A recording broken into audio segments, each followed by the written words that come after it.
I wasn't supposed to hear the audio file. It wasn't meant for the public. It wasn't even meant to exist anymore. But at 2:17 a.m., alone in my apartment wearing headphones, I pressed play on a file that had already been marked deleted by authorities. And the first thing I heard wasn't a scream. It was someone whispering my name. That's when I knew something had already gone horribly wrong. Because this wasn't a story someone sent me. This wasn't a rumor from the internet. This was evidence, raw, unfiltered, and unfinished. And the person speaking in that recording was supposed to be dead. You need to understand something before I go any further. The stories I'm about to tell you are not campfire tales. They aren't creepy fiction written for clicks. They are real accounts, taken from police reports, leaked recordings, unanswered emergency calls, and witness statements that were quietly buried. Every single one of them happened in 2025. And every single one of them shares one disturbing detail. Someone tried to make sure you would never hear about them. Some of these cases were ruled unexplained. Some were labeled accidents. A few were officially closed without answers. But none of them were solved. What you're about to hear are the parts that didn't make it into the news. The parts officers stopped talking about. The parts that made investigators refuse interviews, or quit entirely. I know this because I spent the last 6 months collecting them. First, it was just curiosity. I run a small channel, nothing special, where I narrate strange incidents people send me, missing persons, odd encounters, unsolved mysteries. Then around March I noticed a pattern. Different emails, different locations, different names. But the same sentence kept appearing in different forms. Please don't share this publicly. If you value your safety, stop asking questions. Police told us not to talk about what we saw. That should have been my warning. Instead, I kept digging. And that's when things started happening in my own life. My videos were being taken down without explanation. Private messages vanished mid-conversation. One night, I received a voicemail from a blocked number. No one spoke. All I could hear was breathing, slow, uneven, like someone standing too close to the microphone. I told myself I was being paranoid. Until I listened to the audio file. The one that started all of this. It was labeled as a routine emergency call. Just another case number in a system full of them. But halfway through the recording, the dispatcher's voice changed. She stopped asking questions. She started begging the caller to stay on the line. And in the background, behind the caller's shaking voice, there was a sound the official report never mentioned. A sound that shouldn't have been there. A sound that appears again and again and again in every single story you're about to hear. I almost didn't finish listening. Not because it was graphic. Not because it was loud. But because halfway through, the caller whispered something that made my blood run cold. It knows I called. That's when the recording cut out. No resolution. No follow-up. No official explanation. Just silence. I sat there in the dark, headphones still on, heart pounding, staring at my reflection in the black screen. And I realized something terrifying. These stories weren't forgotten. They were hidden. And by sharing them, by listening to them, you and I might be doing the one thing we were never supposed to do. Because some stories don't want to be told. Some truths don't stay buried quietly. And some horrors, once acknowledged, start paying attention back. So before you go any further, ask yourself one question. If these stories were never meant to be shared, why are you hearing them now? And more importantly, what happens after you do? Before any of this started, before the messages, the missing files, the strange calls, my life was painfully ordinary. My name is Daniel Reeves, and I'm not an investigator, a journalist, or anyone important.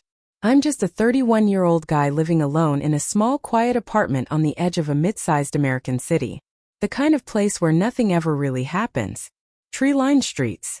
Dim yellow streetlights. Neighbors who nod politely but never ask questions. It was early spring of 2025 when things were still normal. A Wednesday night. Just after 9 p.m. I remember the time clearly because I had just finished microwaving dinner, leftover pasta in a chipped ceramic bowl, and was waiting for my computer to finish rendering a video. My channel wasn't big. A few thousand subscribers at most. Mostly people who liked listening to eerie stories while falling asleep or driving late at night. That night felt exactly like every other night.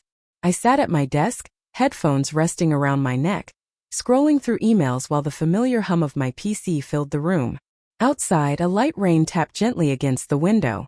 Not a storm, just enough to make the city feel quieter than usual. I felt calm, comfortable, safe. There was no sense of urgency, no dread, no reason to be on edge. I was doing what I always did, sorting through story submissions. Most were harmless. Urban legends, exaggerated encounters, obvious fiction. I'd skim them, flag a few for later, delete the rest. This wasn't dangerous work. It was routine. The apartment itself was warm and familiar. A soft lamp glowed in the corner. My phone rested face down on the desk, notifications silenced. The air smelled faintly of coffee and rain. I remember leaning back in my chair, stretching, and thinking how lucky I was to have such a quiet life. No chaos, no drama, no surprises. I wasn't looking for anything disturbing that night. In fact, I was planning to shut everything down early. I had work in the morning.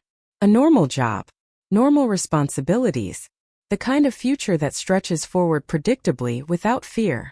At around 9:12 p.m. an email came in. No subject line. That wasn't unusual. Spam emails did that all the time. I almost ignored it. But the sender's address wasn't random. It was a name, just a first name and a number. Nothing threatening, nothing alarming. I clicked it without thinking. The message itself was short. Almost polite. I don't know who else to send this to. Please don't use my name. Please just listen. Attached was a single audio file. I glanced at the timestamp. It had been sent less than a minute ago. Still, nothing about it felt dangerous. I didn't feel afraid. I didn't feel watched. I didn't feel like I was making a mistake. I told myself it was probably another fake submission, someone trying to sound mysterious. I saved the file into a folder labeled later and went back to my video render. The progress bar crawled forward slowly, predictably. Outside, the rain continued. Inside, everything felt controlled, organized, normal. I remember smiling faintly to myself, thinking how peaceful the night was. How boring even. If someone had told me that within hours I'd be questioning my safety, that my name would appear in a recording I'd never made, that police reports would start vanishing, I would have laughed. Because in that moment, sitting alone in a quiet apartment, listening to the rain and the steady hum of my computer, the world felt safe. And the most dangerous thing in my life was an unread email waiting in my inbox. I didn't listen to the audio file right away. That's important. If I had, maybe things would have unfolded differently. Maybe I would have shut everything down, deleted it, gone to sleep, and none of what followed would have happened. But instead, I let the night continue the way it always did. The video finished rendering around 9:40 p.m. I exported it, uploaded it, typed out a short description, and leaned back in my chair with a quiet sense of satisfaction. Routine complete. Another normal night wrapped up neatly. That's when I noticed the silence. Not the peaceful kind. The rain had stopped. I hadn't heard it fade out, just realized it was gone. The soft tapping that had filled the background for the last hour had vanished, leaving the apartment unnaturally still. I glanced toward the window. The glass reflected my room back at me. Desk lamp glowing, my own face faintly staring back. Outside was dark, motionless. I shrugged it off. City rain does that. I stood up to stretch, and as I did, my chair made a small scraping sound against the floor. Too loud. The noise seemed to hang in the air longer than it should have, like the apartment was listening. I paused, frowning slightly, then shook my head at myself. I was tired. Overthinking. That was all. I walked into the kitchen to rinse my bowl. Halfway there, I heard something behind me. A soft click. I stopped. The sound wasn't sharp. It wasn't loud. It was subtle, like plastic settling, or a mouse clicking under a desk. My computer. I turned slowly. The monitor was awake. I was certain I'd let it go to sleep. I always did. Yet there it was, glowing faintly in the dim room, desktop visible. No windows open. No notifications. Just awake. A mild unease settled in my chest. I walked back over and moved the mouse. Nothing unusual happened. No programs launched. No pop-ups. Still, I hadn't touched it. Probably just a setting, I muttered aloud, more to hear my own voice than anything else. That helped. A little. I sat back down and checked my phone. No missed calls. No new messages. No notifications at all. I placed it back on the desk, face down again, and that's when I felt it. That sensation. The one you get when you realize you've been staring into the dark too long. Like something in the room had shifted. Not physically, but in awareness. I didn't see anything. I didn't hear anything. I just felt noticed. I rolled my shoulders, trying to release the tension building there, and told myself I needed sleep. Too much screen time. Too many late nights. As I shut down my PC, the fans whirred softly, and then just before the screen went black, a new folder appeared on my desktop. I froze. The folder hadn't been there before. It had no name. Just a blank icon sitting dead center on the screen. For a second, I wondered if I'd imagined it. Maybe it had always been there and I just never noticed. But my desktop was clean. Intentionally clean. My heart beat a little faster. I hovered the mouse over the folder. Nothing happened. No preview. No tooltip. Just that empty, silent icon. I didn't open it. I shut the computer down completely, the screen snapping to black, and stood there staring at my reflection. The apartment felt colder now. Not freezing, just off. I grabbed my hoodie and pulled it on, suddenly aware of how quiet everything was. No rain. No traffic. No distant sirens. Just stillness. As I turned off the lamp and headed toward the bedroom, I heard one last sound behind me. A soft, almost careful tap. Like a fingertip brushing the desk. I stopped in the doorway, heart thudding lightly, and listened. Nothing followed. No footsteps. No movement. No explanation. Just the quiet apartment and the strange creeping sense that something had changed, and whatever it was, it hadn't announced itself yet. I didn't sleep that night. I lay in bed staring at the ceiling, listening to the faint creaks of the building settling, telling myself over and over that nothing was wrong. That I was letting my imagination spiral. That the folder, the noise, the silence, all of it had explanations. Sometime after midnight, my phone vibrated on the nightstand. I flinched. The screen lit up the room with a pale glow. Unknown number. No preview text. Just the vibration. Again. And again. My throat went dry. I picked it up slowly and answered without speaking. For a moment there was nothing. Then I heard breathing. Not heavy. Not panicked. Measured. Like someone holding the phone just far enough from their mouth to make sure I could hear them, but not close enough for me to hear anything else. Hello. I said, my voice thin. The breathing stopped. Then a sound replaced it. Static. Low and crackling, layered with something underneath. Faint, distorted, almost rhythmic. My stomach tightened. Who is this? I asked. The static grew louder, and beneath it, a voice emerged. My voice. Not live. Not speaking now. Recorded. I recognized it instantly. Same tone, same cadence, even the slight rasp I hated hearing in my own recordings. If you're hearing this, it means you didn't stop. The line went dead. I sat there frozen, phone pressed to my ear long after the call ended. That recording didn't exist. I had never said those words. Never recorded anything like that. And yet, I knew the voice. Knew it the way you know your own reflection. My phone vibrated again. This time it wasn't a call. It was a notification. An email. Sent to me. From my own address. My hand shook as I opened it. No subject line. Just a single sentence. You already listened once. The air in the room felt heavier. Like pressure building before a storm. My chest tightened, breath suddenly shallow. I hadn't listened to the audio file. I was sure of it. I swung my legs out of bed and walked back into the living room. Every step slow, deliberate, like the floor might give way beneath me.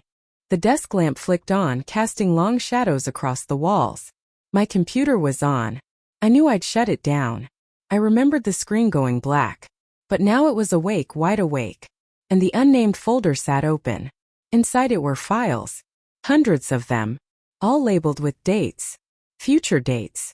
I clicked one at random. An audio waveform filled the screen. I pressed play. First there was only silence. Then movement. Fabric shifting. A breath. And then my voice again. Calm. Clear. It's standing outside my apartment door now. My blood turned to ice. The timestamp on the file was 2 hours into the future. Behind me something creaked. Not the building. Not the pipes. The sound came from the hallway, from the direction of my front door. A slow, deliberate pressure like someone resting their weight against it. The room felt smaller, thicker. Every instinct in my body screamed that the rules had changed. This wasn't unsettling anymore. This wasn't curiosity. This was a warning. Another sound followed. Metal shifting softly. The handle. Being tested. I backed away from the desk, heart slamming so hard it hurt. My mind raced, trying to catch up with what my body already understood. Whatever had sent those files wasn't guessing. It wasn't predicting. It was documenting. I shut the laptop with a sharp snap, the sound echoing far too loudly. And in that instant my phone buzzed again. Another message. Same sender. Same address. Don't open the door. It learns faster when you watch. The pressure against the door increased. And in that moment, standing alone in my apartment, surrounded by recordings of things that hadn't happened yet, I finally understood the truth. This wasn't a glitch. This wasn't a prank.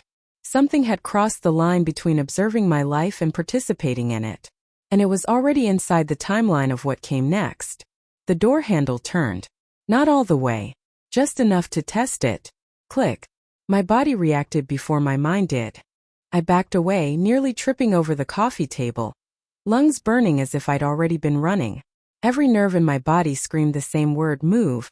But there was nowhere to go. The handle turned again. Slow. Patient. Like whatever was on the other side already knew the lock would hold for now. My phone vibrated violently in my hand.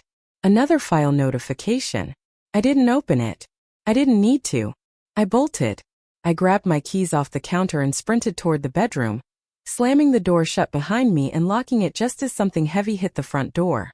The impact rattled the walls. I didn't stop. I shoved the dresser in front of the bedroom door, muscles screaming, wood scraping loudly across the floor. The sound felt like a beacon. Another crash. Closer. The apartment lights flickered. Once. Twice. Then the power cut out completely. Darkness swallowed the room. My heart hammered so hard I thought I might pass out. I crouched behind the bed, clutching my phone, breath coming out in short, broken gasps. From the other side of the bedroom door I heard it. Not footsteps. Not breathing. A sound like fabric being dragged slowly across wood, testing, exploring. My phone lit up again. Against every instinct I looked. A new audio file was playing automatically. My voice. Panicked. Shaking. It knows where I'm hiding. The dresser scraped. Just an inch. Then another. The thing on the other side wasn't forcing its way in. It was learning how. I scrambled for the window, hands slick with sweat, fingers fumbling with the latch. The cold night air rushed in as I shoved it open. Below me, 3 floors down, the alley glistened with rain. No time to think. The dresser slammed against the door. Wood cracked. I climbed out. My foot slipped on the wet ledge, my stomach dropping as my weight shifted into nothingness, but I caught myself, fingers digging into the brick. Another hit. The door splintered. I dropped. Pain exploded through my legs as I hit the ground. A sharp cry tearing out of me before I could stop it. I rolled, forced myself up and ran. I didn't look back. I couldn't. Footsteps echoed behind me. Not heavy, not fast, but impossibly close, matching me without effort. I cut through the alley, burst onto the street, and sprinted toward the first light I saw. A convenience store on the corner, its neon sign buzzing faintly. My lungs burned. My vision tunneled.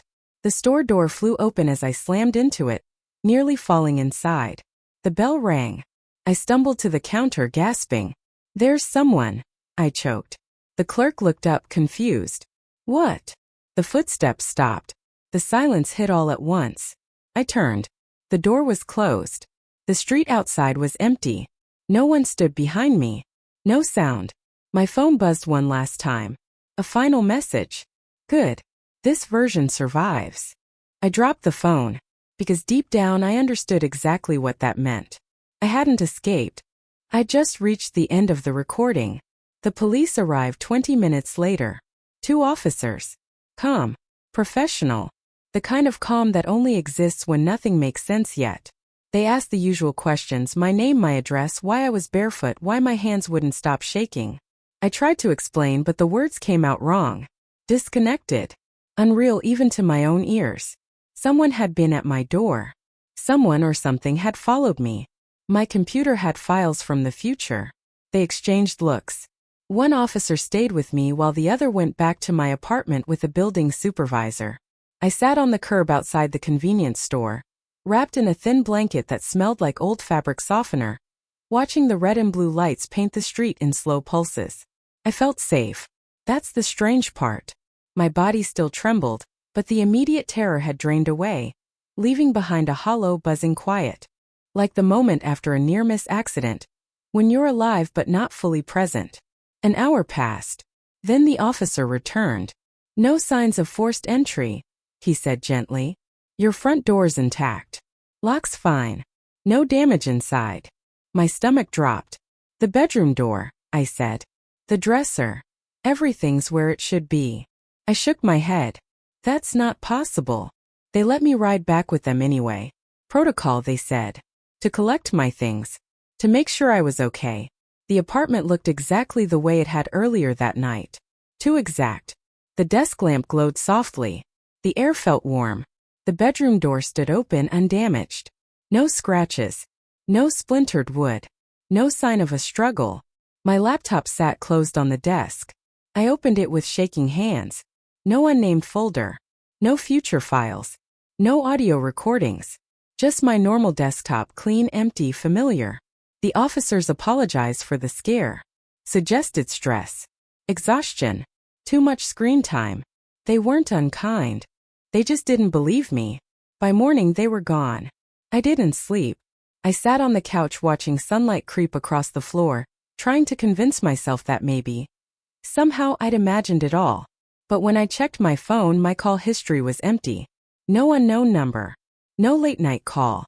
And yet, my voicemail icon showed one unheard message. It wasn't dated. There was no timestamp at all. I didn't listen to it. I packed a bag instead. By noon I'd left the apartment. Stayed with a friend across town. Didn't bring my computer. Didn't bring my microphone. Didn't upload the video I'd rendered that night. I tried to move on. Days passed. Then weeks. Nothing happened. No calls. No messages. No strange folders. Life slowly returned to something like normal. Almost.